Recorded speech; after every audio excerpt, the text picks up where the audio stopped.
بسم الله الرحمن الرحيم.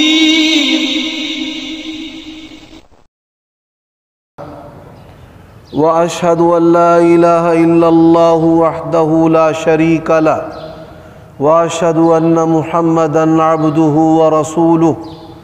أما بعد فإن خير الحديث كتاب الله وخير الهدي هدي محمد صلى الله عليه وآله وسلم وشر الأمور محدثاتها وكل محدثة بدعة وكل بدعة ضلالة وكل ضلالة في النار. اللهم صل وسلم على نبينا محمد وبارك وسلم وصل عليه. أعوذ بالله من الشيطان الرجيم من همزه ونفخه ونفثه. قل للمؤمنين يغضوا من أبصارهم ويحفظوا فروجهم ذلك أزكى لهم إن الله خبير بما يصنعون. وقل للمؤمنات يغضضن من أبصارهن ويحفظن فروجهن. عیوب و نقائص سے منزہ تمام قسم کی حمد و ثنا اللہ وحدہ لا شریک لہ کے لیے، اور درود و سلام شفیع للمذنبین خاتم النبیین رسول کریم رؤوف الرحیم صلی اللہ علیہ وآلہ وسلم کی ذات اقدس پر. آپ گزشتہ جمعات سے دل کے بارے میں اللہ تعالیٰ اور اس کے رسول کے فرامین سن رہے ہیں. اگر دل ٹھیک ہے، انسان کی ایمانی، روحانی، جسمانی جو طبیعت و کیفیت ہے وہ بھی ٹھیک ہے. اور اگر دل خراب ہے تو انسان کا بدن بھی بیمار ہو جاتا ہے اور اس کا ایمان بھی خراب ہو جاتا ہے. اور دل کی بیماریاں جسمانی بھی ہیں اور روحانی بھی ہیں.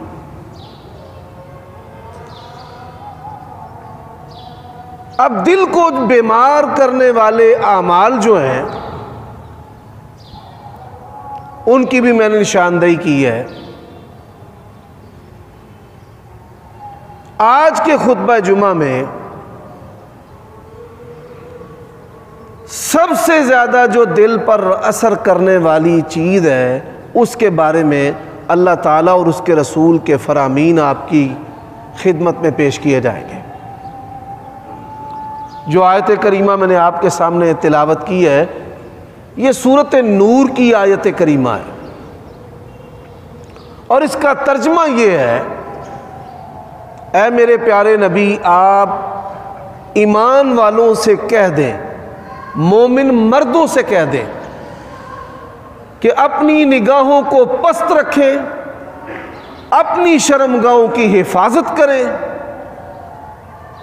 سب سے بڑھ کر یہ عمل جو ہے ان کی پاکیزگی کے لیے مؤثر ہے. ذالک ازکی لہم ان اللہ خبیر بما یصنعون. انسان جو بھی اعمال کرتے ہیں اللہ تبارک و تعالی ان کی خوب خبر رکھنے والا ہے. اور یہی حکم انہی لفظوں کے ساتھ اے میرے نبی آپ ایمان والی عورتوں سے، مومنہ عورتوں سے کہہ دیجئے کہ وہ اپنی نگاہوں کو پست رکھیں اور اپنی شرمگاہوں کی حفاظت کریں. آج کے خطبہ جمعہ میں غض بصر کے بارے میں اللہ تعالیٰ اور اس کے رسول کے فرامین آپ کی خدمت میں پیش کیے جائیں گے، کیونکہ دل کو بیمار کرنے والے اعمال میں سے سب سے مؤثر ترین جو عمل ہے وہ آنکھ کا استعمال ہے. نگاہ نیچی اور پست رکھنے کا مطلب اور معنی کیا ہے؟ پہلے تو ہم اس پر بات کریں گے کہ اللہ تعالیٰ نے جو ایمان والے مردوں کو نگاہیں پست رکھنے کا حکم دیا ہے، مفسرین نے اس کے 8 کے قریب معنی بیان کیے ہیں۔ ان میں سے آج کے خطبہ جمعہ میں 4 معنی جو ہیں اس کے بیان کرتا ہوں۔ سب سے پہلا معنی، آنکھ کا استعمال کر کے لوگوں کے عیب تلاش کرنا۔ قُل لِّلْمُؤْمِنِينَ يَغُضُّوا مِنْ أَبْصَارِهِمْ، مومن جو ہیں ان کو نگاہیں نیچی پست کرنے کا جو حکم دیا گیا ہے، اس کا مطلب و معنی یہی ہے کہ آپ نے اپنے مسلمان بھائیوں کے جو عیوب ہیں وہ تلاش نہیں کرنے، چوری چوری ان کو دیکھنا نہیں ہے۔ رسول اللہ صلی اللہ علیہ وآلہ وسلم کا فرمان ہے کہ جو بندہ اپنے مسلمان بھائیوں کے عیب کو تلاش کرتا ہے، اللہ تبارک و تعالی قیامت کے دن اس کو ذلیل و رسوا کر دے گا۔ انسان کی کمال خوبیوں میں سے اللہ تبارک و تعالیٰ کے نزدیک جو پسندیدہ خوبیاں ہیں، ان میں ایک خوبی یہ ہے، من ستر مسلمن سترہ اللہ، جو کسی مسلمان بھائی کے عیب سے واقف ہو کر بھی اس کے عیب پر پردہ ڈال دے اور کسی کے ساتھ اس کا اظہار نہ کرے، فرمایا اللہ تبارک و تعالیٰ قیامت کے دن اس عمل کے بدلے اس کے گناہوں پر پردہ ڈال کر اس کو جنت عطا کر دے گا۔ بعض حدیث میں سترہ اللہ یوم القیامہ۔ اب انسان جو ہے وہ کمزور ہے، وہ کسی کے عیب پر واقف ہو جائے اور اس کو راز بنا لے، ایسا ممکن نہیں ہے۔ ممکن اس لیے نہیں ہے کہ اس کا دل بیمار ہے، اور جس کا دل بیمار نہ ہو اس کے لیے کسی کے عیب کو چھپا لینا اللہ پاک کی توفیق سے یہ ممکن ہے۔ انسان کا جب دل جو ہے وہ بیمار نہیں ہوتا تو وہ کسی کے عیب پر پردہ رکھتا ہے۔ ایک شاعر نے بڑی پیاری بات کہی ہے، جب اپنے عیبوں پر نہ تھی نظر، نظر میں ہر کوئی برا لگا۔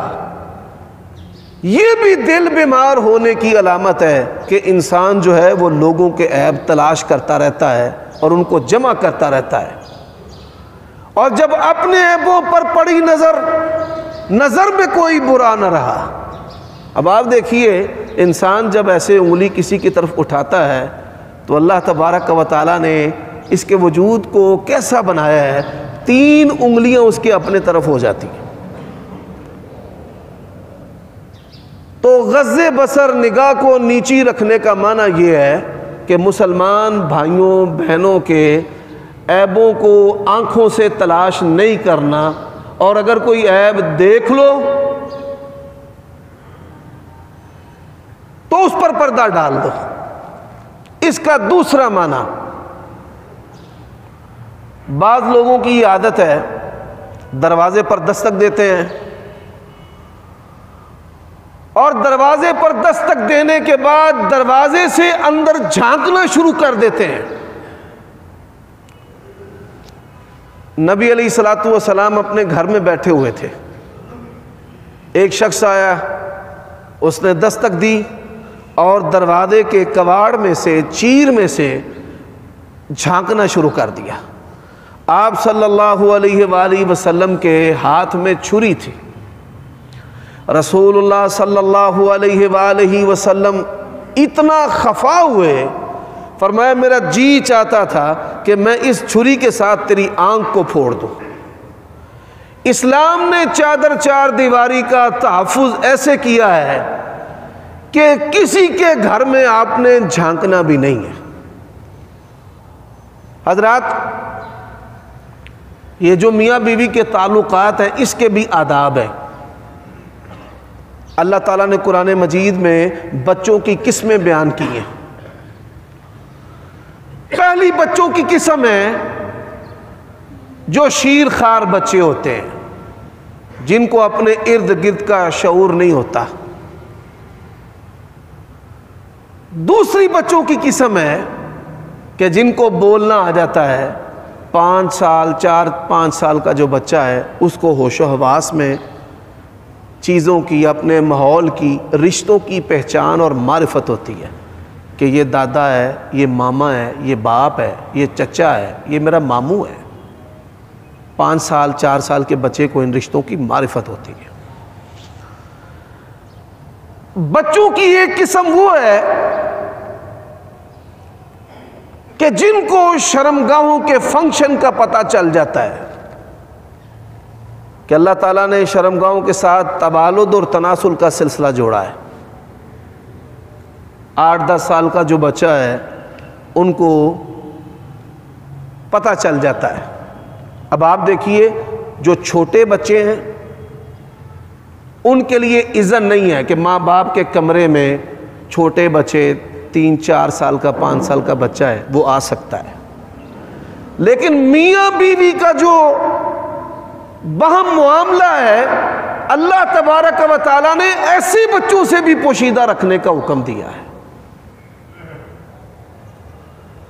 اور جو ان سے بڑے بچے ہیں ماں باپ کا بھی کمرہ ہو اللہ تبارک و تعالیٰ نے پابند کر دیا ہے کہ اذن اجازت کے ساتھ وہ کمرے میں داخل ہوں گے، گھر میں داخل ہوں گے. یہ نہیں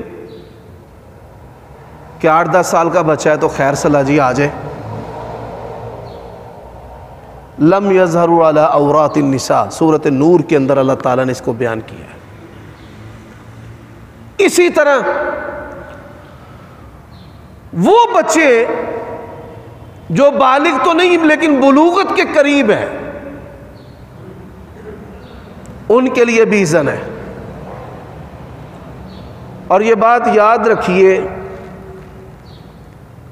ایسی بچیاں جو اپنی عمر سے بڑی محسوس ہو، معلوم ہو، ان کی پرکشش شخصیت چہرہ ہو، ان کے لیے پردے کے احکام فرض ہونے سے پہلے پردہ ہے تاکہ وہ معاشرے میں خرابی کا باعث نہ بنے. حضرات غض بصر کا جو تیسرا معنی ہے وہ کیا ہے؟ جریر بن عبداللہ رضی اللہ تعالی عنہ نبی علیہ السلام سے سوال کرتے ہیں کہ یا رسول اللہ اگر کسی عورت پر میری اچانک نظر پڑ جائے کیا کروں؟ فرمایا تو اپنی نگاہ کو پھیر لے.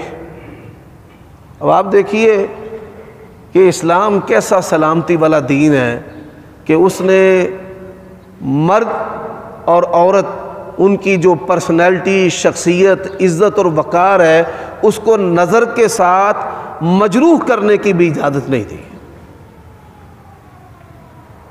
حدیث کے اندر ہے ایک نبینہ صحابی یا رسول اللہ یہ تو نبینہ ہے. فرمایا تم تو نبینی نہیں ہو. تو جس طرح مردوں کے لیے حکم ہے اسی طرح عورتوں کے لیے حکم ہے. بڑی معذرت کے ساتھ ہمارے علماء کرام جو ہے نا، بعض علماء کرام 2-2 4-4 اس سے بھی زیادہ نکاح کر لیتے ہیں اور عورتوں کے ساتھ خفیہ دوستیاں وہ کس طرح ہو جاتی ہیں. عورت کو اللہ تعالیٰ نے مرد سے کمزور بنایا ہے خلق و خلق میں، اور جب اس کی سریلی اور شرینی رس بری آواز عورت کے دل میں اترتی ہے بس آواز اترنے کی دیر ہے وہ پورا مولوی اتر جاتا ہے اس کے دل میں. تو عباد اللہ، اللہ تعالیٰ کے بندو، رسول اللہ صلی اللہ علیہ وآلہ وسلم نے اس نگاہ کو ہی زہر قاتل قرار دیا ہے.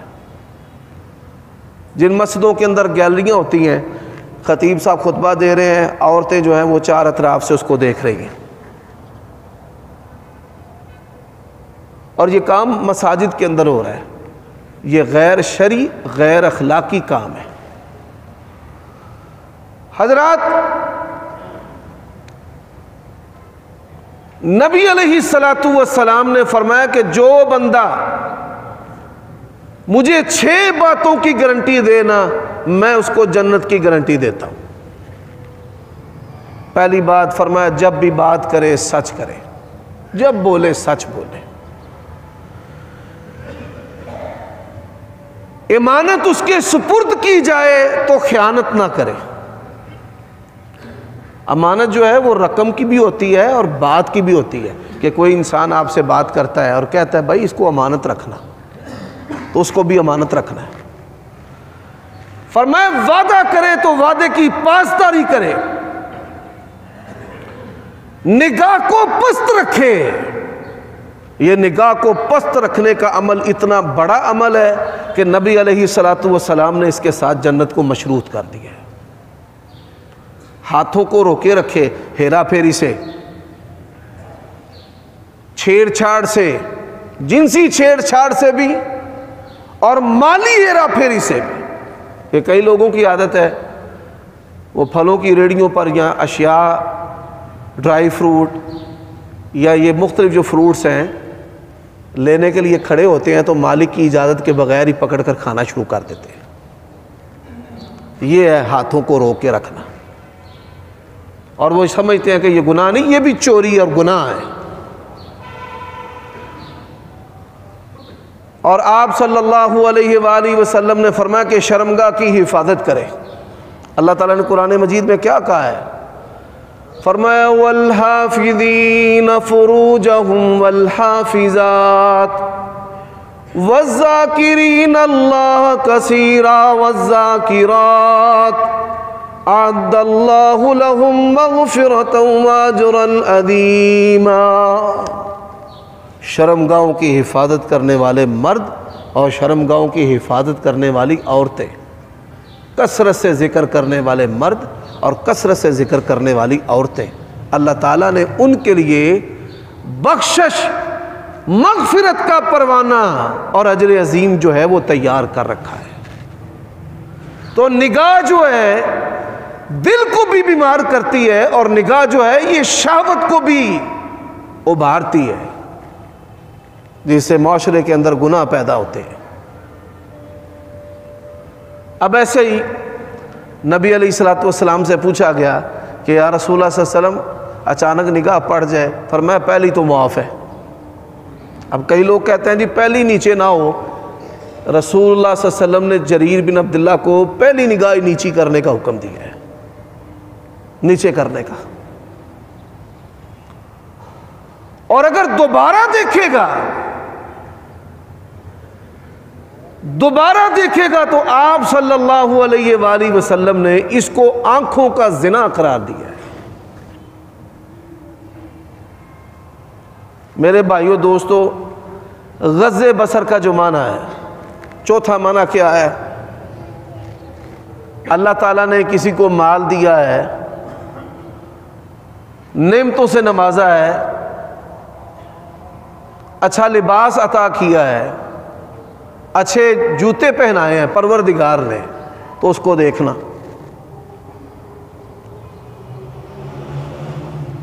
اور پھر اس سے بیماری کیا پیدا ہوتی ہے؟ انسان قرضے اٹھا کر ان چیزوں کو حاصل کرنے کی کوشش کرتا ہے۔ فلاں نے یہ موٹر سائیکل لی ہے، قرضہ اٹھا کر وہ موٹر سائیکل لینا۔ یہ کس سے مرض پیدا ہوا ہے؟ یہ آنکھ سے مرض پیدا ہوا ہے۔ انسان کی آنکھ جس طرح اس کے اندر شہوت پیدا کرتی ہے، اسی طرح اس کے اندر بے صبری بھی پیدا کرتی ہے۔ یہ بات یاد رکھیے، جو قناعت پسندی ہے اللہ تبارک و تعالیٰ کی نعمتوں میں سے نعمت ہے۔ موبائل میں اگر کوئی خرابی ہو جائے، موبائل مارکیٹ میں جانے کا اتفاق ہو، تو کئی لوگ شوقیہ موبائل بیچنے کے لیے آئے ہوتے ہیں۔ ان کو مرض کیا ہے؟ ان کو مرض یہ ہے کہ اب نیا ماڈل آ چکا ہے تو میرے ہاتھ میں نیا ماڈل ہونا چاہیے۔ گھر میں گوڈے گوڈے غربت ہے، ہماری پنجابی زبان کا مشہور مقولہ ہے کہ گھٹنوں کے برابر غربت. اس کا مطلب کیا ہے کہ 10 روپے بھی گھر میں نہیں ہے, ایک وقت کی روٹی کھائیے, اگلے وقت کی روٹی نہیں ہے, اتنی غربت ہے. لیکن اس بیماری کی حالت اور عالم یہ ہے کہ گھر میں ہر فرد کے پاس موبائل ہے. وہ کون سا بزنس تمہارا اس کے ساتھ جڑا ہے؟ کون سی روزی روٹی تمہاری اس کے ساتھ وابستہ ہے؟ تو میرے بھائیوں, یہ غض بصر کے 4 مطلب اور معنی ہیں نگاہ کو پست رکھنے کے. پہلا معنی ہے لوگوں کے عیب تلاش نہیں کرنے. دوسرا معنی ہے لوگوں کے گھروں میں نظر نہیں مارنی. تیسرا معنی ہے خوبصورت چہروں کی طرف نہیں دیکھنا. چوتھا معنی کہ جو نعمتیں اللہ تعالیٰ نے لوگوں کو عطا کی ہیں ان نعمتوں کی طرف نہیں دیکھنا, حسد کی نظر سے نہیں دیکھنا, حسرت کی نظر سے نہیں دیکھنا, اور پھر ان چیزوں کو اختیار کرنے کے لیے چوری چکاری ہیرا پھیری کرنا. تو یہ اللہ تعالیٰ نے اپنے بندوں کو حکم دیا ہے کہ اے میرے پیارے نبی, میرے مومن بندوں کو آپ میرا حکم سنا دیں کہ اپنی نگاہوں کو پست کر لیں. اب آئیے, رسول اللہ صلی اللہ علیہ وآلہ وسلم نے مرد کے بدن کے کس حصے کو شرمگاہ قرار دیا ہے اور عورت کے بدن کے کس حصے کو شرمگاہ قرار دیا ہے؟ سرہ ناف سے لے کر ٹخنوں تک, گھٹنوں تک, یعنی مرد جو ہے وہ ناف سے لے کر گھٹنوں تک, یہ اس کے لیے ستر ہے جس کو ڈھانپنا واجب ہے. اور عورت جو ہے وہ سر کے بالوں سے لے کر پاؤں کی چھنگلی تک پورے کا پورا ہی پردہ ہے. عورت کی آواز کا بھی پردہ ہے. فَلَا تَخْزَعْنَ بِالْقَوْلِ فَيَطْمَعَ الَّذِي فِي قَلْبِهِ مَرَضٌ, کہ آواز بھی اتنی شرینی نہ ہو. جب یہ اینڈرائیڈ موبائل نہیں نکلے تھے, ویڈیو کال اور چیٹ نہیں ہوتی تھی, بڑے سارے لوگوں کو دنیا بے وقوف بناتی تھی, عورتوں کی آواز نکال کر ہمیں لوڈ کر دو. اور پولیس نے ایسے افراد کو گرفتار کیا کہ جو اپنی آواز کی شرینی سے لوگوں کو بیوقوف بنا کر لوٹ لیتے تھے. یہ بیمار دل کی علامت ہے. آپ کا دل جب بیمار ہوگا تو شہوانی جو چیزیں ہیں, اسلام کے خلاف کافروں نے ہر دور میں شہوانی جو چیزیں ہیں جس کا تعلق سیکس کے ساتھ ہے اس کو بطور حربے کے استعمال کیا ہے. آواز کو, اسی طرح خوبصورت چہروں کو, ادویات کو اور میڈیا کو بطور حربے کے استعمال کیا ہے. اور ہمیں پکا مریض بنا دیا ہے کہ ہمارے دل پر دینی, روحانی, ایمانی اور وہ ایمانی لذت والی جو چیزیں ہیں, ایسا ہمارے دلوں کو بیمار کیا ہے کہ وہ لذت بھی ہمیں محسوس نہیں ہوتی, بلکہ لوگ اسے کراہت کرتے ہیں, دور ہوتے ہیں نماز سے, پاکیزہ چیزوں سے. تو میرے بھائیوں دوستو, آپ صلی اللہ علیہ وآلہ وسلم نے کیا فرمایا؟ فرمایا کوئی مرد کسی مرد کی شرمگاہ کی طرف مت دیکھے. منع کیا رسول اللہ صلی اللہ علیہ وسلم نے. اور اسی طرح کوئی عورت بھی کسی عورت کی شرمگاہ کو نہ دیکھے. وَلِيَضْرِبْنَا بِخُمُورِهِنَّ عَلَى جُيُوبِهِنَّ, اللہ نے عورت کے چہرے کو جس طرح ڈھانپنے کا, چھپانے کا حکم دیا ہے, اسی طرح اس کی چھاتیوں کو بھی الگ سے پردہ لٹکانے اور رکھنے کا پروردگار نے حکم دیا ہے. اور نبی علیہ الصلوۃ والسلام نے ایسی عورتوں پر لعنت کی ہے, ایسے مردوں پر بھی اللہ کی لعنت ہے کہ جو جنسی طور پر کسی کو اپنی طرف مائل کرتے. تو آپ دیکھیے اسلام کیسا پیارا دین ہے کہ جس نے انسان کے اعضاء کے بارے میں مستقل احکام نازل کیے ہیں، آیات اتاری ہیں، نبی علیہ الصلاۃ والسلام کے فرامین ہیں، اور ان چیزوں کے ساتھ دنیا آخرت کی بلائیاں بھی وابستہ ہیں اور دنیا آخرت کا جو شر ہے وہ بھی وابستہ ہے. حضرات، اب اس کے ساتھ ساتھ چند باتیں جو ہیں وہ میں آپ کی خدمت میں عرض کرنا چاہتا ہوں. یہ جو پردے کے احکام ہیں یہ عالمگیر احکام ہیں، یونیورسل ہے، ہر زمانے کے لیے اور ہر قوم کے لیے. اللہ تبارک و تعالی نے نبی علیہ الصلاۃ والسلام کو حکم دیا ہے، یا ایھا النبی قل لازواجک وبناتک ونساء المؤمنین یدنین علیہن من جلابیبہن. اے میرے نبی صلی اللہ علیہ وآلہ وسلم، آپ اپنی بیویوں کو، اپنی بیٹیوں کو اور مومن جو مرد ہیں ان کی عورتوں کو حکم دے دیں کہ وہ اپنے چہرے کو ڈھانپ لیں. اب بعض جو لوگ کہتے ہیں کہ دل کا پردہ ہے، بتائیے اس امت میں نبی علیہ السلام کی بیویوں اور بیٹیوں سے بڑھ کر کوئی پاکیزہ ہو سکتا ہے؟ نبی علیہ الصلاۃ والسلام کی بیویاں تو امت کی مائیں ہیں، لیکن اس کے باوجود بھی ان کے لیے پردہ ہے. سیدہ فاطمہ زینب، ان کے لیے پردے کے احکام ہیں، صحابیات کے لیے پردے کے احکام ہیں. اور آپ یہ سن کر حیران ہوں گے، پردے کے احکام نازل ہونے کے بعد ایک صحابیہ جو ہے وہ ایک یہودی کے ہاں سے گھر کا ساز و سامان خریدتی تھی اور چہرہ جو ہے اس کا کھلا ہوتا تھا. آسمان سے حکم آ گیا، اس نے پردہ کر لیا. اب یہودی جو ہے یہ بڑی خبیث سرشت کے مالک ہیں. وہ سودا سلف خرید رہی تھی، اس نے شرارت کرتے ہوئے اس کے کپڑے کو، پردے چادر کو پیچھے سے باندھ دیا. اب جب وہ نکلی تو چہرہ اس کا کھل گیا، جسم کا کچھ حصہ بھی برہنہ ہو گیا. ایک مسلمان نے جب اس کی شرارت کو دیکھا تو اس نے اونٹ کی ہڈی یا ڈنڈا، اس طرح کی کوئی چیز تھی سخت، اس کے ساتھ مارا اس کو، اور یہودی ڈھیر ہو گیا، مر گیا. نبی علیہ الصلوۃ والسلام کی عدالت میں جب مقدمہ پیش ہوا، آسمان کے رب کا جو فیصلہ ہے وہ آپ سن کر حیران ہوں گے، جسے ہمارے ہاں کہا جاتا نا کتے کی موت، کوئی مول اور قیمت نہیں.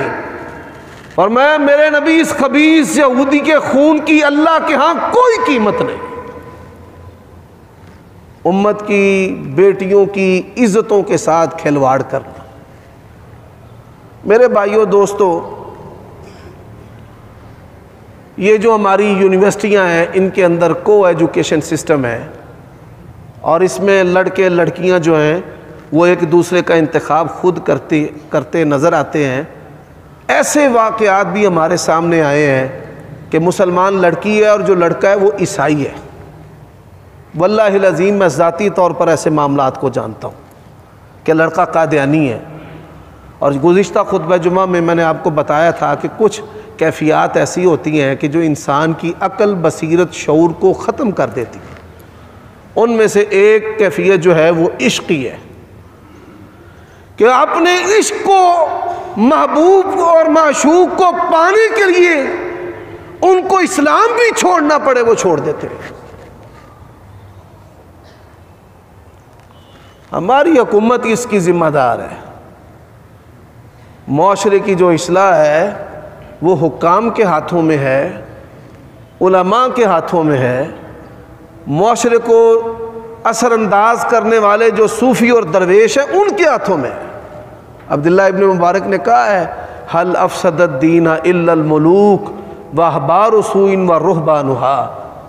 کہ دین کو، دینداروں کو، انسانوں کو تباہ کرنے والی، ان کے اخلاق کو، ایمان کو 3 طبقے ذمہ دار ہیں: حکمران، علماء سو، اور جو درویش اور صوفی ہیں کہ ہزاروں کی تعداد میں، لاکھوں کی تعداد میں ان کے مریدین ہیں۔ میرے بھائیو دوستو، جب یہ احکام نازل ہوئے اس کے بعد نبی علیہ الصلوۃ والسلام کے معاشرے کی میں ایک جھلک آپ کے سامنے پیش کرنے لگا ہوں۔ فرمایا ایاکم والجلوس فی الطرقات، صحابہ کرام کو کہا خبردار رستوں میں نہیں بیٹھنا۔ کہاں نہیں بیٹھنا؟ رستوں میں، سڑکوں پر، گلیوں میں نہیں کھڑے ہونا، نہیں بیٹھنا۔ کس نے منع کیا ہے؟ رسول اللہ صلی اللہ علیہ وسلم۔ صحابہ کرام نے کہا یا رسول اللہ، بعض ناگزیر صورتیں ہوتی ہیں کہ لوگوں سے بات چیت کرنی ہوتی ہے، تاجروں سے بات چیت کرنی ہوتی ہے، تو پھر ہم کیا کریں؟ فرمایا پھر رستے کا حق دو۔ حق کیا ہے؟ فرمایا غض البصری، رستے کا حق یہ ہے کہ کوئی گزرنے والا گزرتا ہو اور تمہیں پتہ نہ ہو کہ کون گزرا ہے۔ یہ جو دیندار لوگ ہیں نا، میں نے ان کی اکثریت کو دیکھا ہے، یہ مولوی، یہ داڑھیوں والے، شیطان جو داڑھیوں والی شخصیات ہیں، ان کو لوگوں کی نظروں میں بھی ڈی گریڈ کرنے کی کوشش کرتا ہے کہ علماء کا، داڑھیوں کا جو احترام ہے نا وہ ختم ہو جائے۔ لوگ کیا کرتے ہیں؟ اپنے گناہوں کو چھپانے کے لیے داڑھیاں رکھ لیتے ہیں، داڑھیاں رکھتے ہیں۔ دیکھا کہ سامنے دکاندار کی داڑھی ہے اور داڑھی کی وجہ سے لوگ بڑا اعتماد کرتے ہیں، بڑے گاہک آتے ہیں، بڑی عورتیں آتی ہیں، تو اس نے بھی داڑھی رکھ لی ہے۔ نہ نماز، نہ روزہ، نہ نیکی، نہ تقوی، نہ دل کی اصلاح، نہ اعمال کی اصلاح، صرف اپنا فیس، شخصیت، پرسنالٹی ایسی بنا لی کہ مال آئے، گاہک آئے۔ اب ان چہروں کا جو اعتبار ہے وہ معاشرے میں ختم کرنے کی شیطان کوشش کرتا ہے، اور اس کوشش کا حصہ کیا ہے کہ دیندار لوگوں کی نگاہوں کو شیطان اچکتا ہے۔ کون جا رہا ہے؟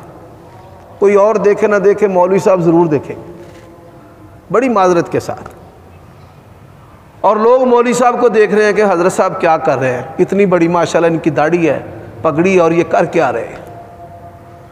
تو نبی علیہ الصلوۃ والسلام نے کیا فرمایا؟ فرمایا کہ پھر رستوں کا حق دو۔ حق کیا ہے؟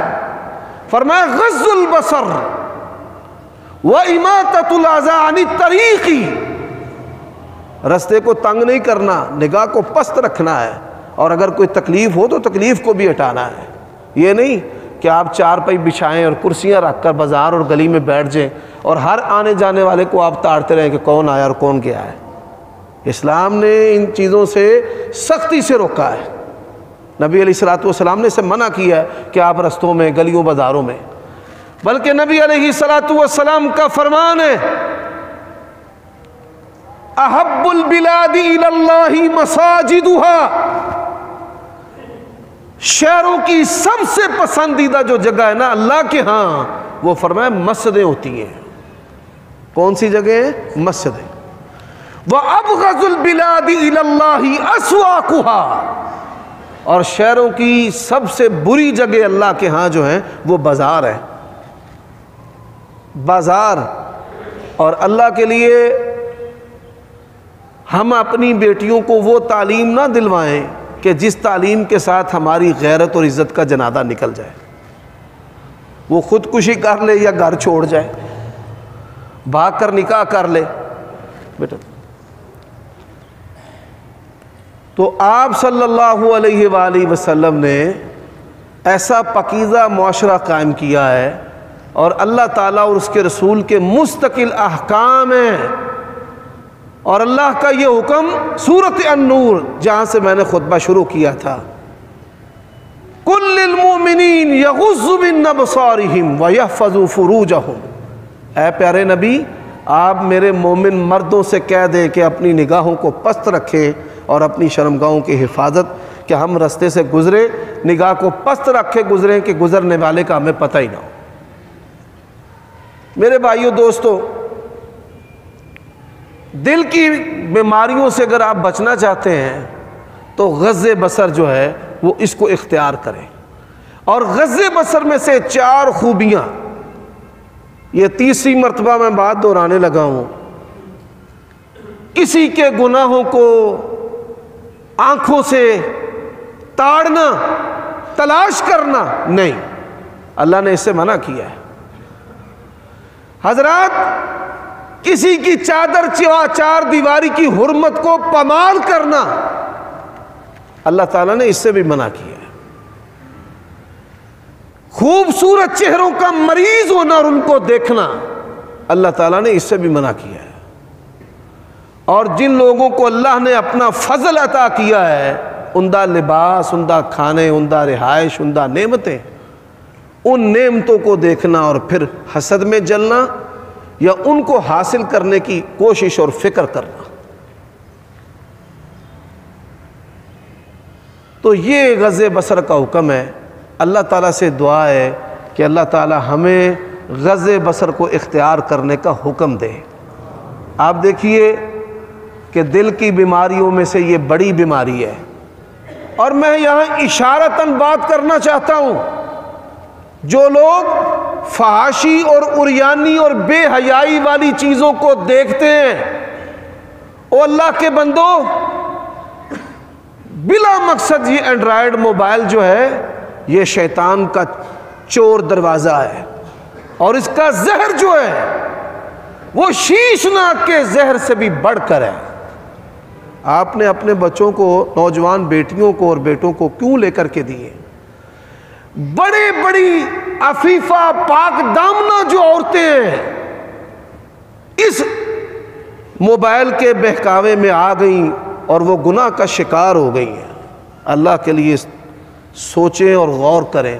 اور یہ جو نشہ ہے نا فحاشی عریانی کو دیکھنے کا، ایسی ویب سائٹس اور موویز دیکھنے کا، یہ نشہ ہیروئن کے نشے کی طرح ہے جو انسان کے دل کو صحت مند ہونے ہی نہیں دیتا. اللہ کے لیے پروردگار کا جو حکم ہے نگاہ کو پست رکھنے کا، اس کا مطلب و معنی بھی یہی ہے کہ وَلَا تَقْرَبُوا الزِّنَا وَلَا تَقْرَبُوا الْفَوَاحِشَ. اللہ نے کہا وَلَا تَقْرَبُوا الْفَوَاحِشَ مَا ظَهَرَ مِنْهَا وَمَا بَطَنَ. فواحش جو ظاہری ہیں ان کے قریب بھی نہیں جانا، اور جو پوشیدہ ہیں ان کے قریب بھی نہیں جانا. اس کو سمجھیں. اور آخر میں جس آیت کریمہ پر میں اپنے خطبے کو مکمل کرنا چاہتا ہوں، وباللہ التوفیق، فرمایا والذین هم لفروجہم حافظون الا علی ازواجہم او ما ملکت ایمانہم فإنہم غیر ملومین فمن ابتغاء وراء ذلك فأولئک هم العادون. یہ اولادوں کی جو گستاخی ہے نا، بعض لڑکیاں زبان دراز ہو جاتی ہیں، بعض لڑکے باپ کو کاٹنے کو دوڑتے ہیں، تو اس کا سبب کیا ہوتا ہے؟ فواحش کی وجہ سے اس نوجوان کا دل پلید ہو جاتا ہے، اور اس لیے وہ اپنے ماں باپ کے ساتھ بدتمیزی اور پھٹے منہ کے ساتھ بات کرتا ہے. حالات کو سمجھیں کہ یہ ایسی سرکشی کیوں کر رہا ہے. فواحش اس کے بڑے مفاسد ہیں. فواحش کے مفاسد میں سے ماں باپ کی گستاخی، فواحش کے یہ نظر کی حفاظت نہ کرنے کی وجہ سے اللہ تبارک و تعالی انسان کے رزق کو تنگ کر دیتا ہے. زنا کی وجہ سے شہر کے اندر کئی کروڑوں پتی تھے، آج ایک وقت کی روٹی کے لیے فقیر اور محتاج بنے بیٹھے ہیں. اللہ تعالیٰ اپنی رحمت کو، برکت کو، فضل کو روک لیتا ہے. تو اللہ تعالیٰ سے دعا ہے اللہ یہ خوبی مجھے اور آپ سب کو اختیار کرنے کی توفیق عطا فرمائے.